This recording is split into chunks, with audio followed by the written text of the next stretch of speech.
Mon métier, c'est animatrice en environnement, donc ça consiste essentiellement à recevoir des groupes d'enfants ou d'adultes sur des animations de terrain pour découvrir leur environnement. On est en train de construire un nichoir à mésanges. Ce qui m'a donné envie de faire ce métier, c'est que je me suis rendu compte qu'il fallait absolument sensibiliser le public pour protéger la nature à long terme.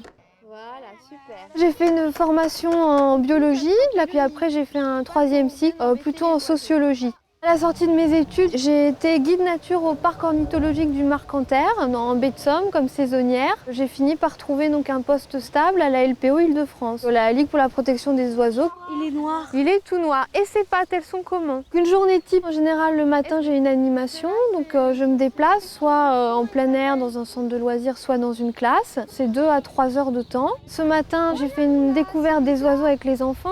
On est parti sur le terrain avec des jumelles pour essayer de les observer. Donc là, c'est à la fois apprendre aux enfants à se déplacer sur le terrain, donc en milieu naturel, sans effrayer les animaux, à apprendre à utiliser leur sens, à regarder, à écouter, à voir ce qu'ils ne voient pas d'habitude, apprendre à identifier les oiseaux et respect de la nature qui les entoure. L'après-midi, je prépare mes animations et puis je rappelle les enseignants avec lesquels je vais travailler.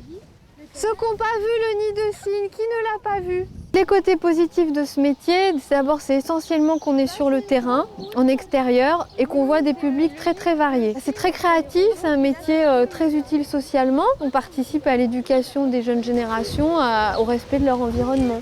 Les côtés négatifs du métier, pour l'instant c'est pas bien payé parce que c'est pas très valorisé. C'est un métier assez fatigant, on est tout le temps en public donc il faut énormément donner de soi-même.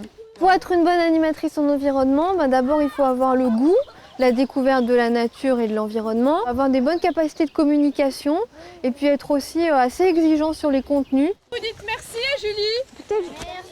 On peut travailler sur tout ce qui est découverte de la nature. On peut également être un animateur en développement durable et puis également faire de la vulgarisation scientifique. C'est un métier qui a de l'avenir puisque maintenant la plupart des collectivités locales engagent des animateurs en environnement.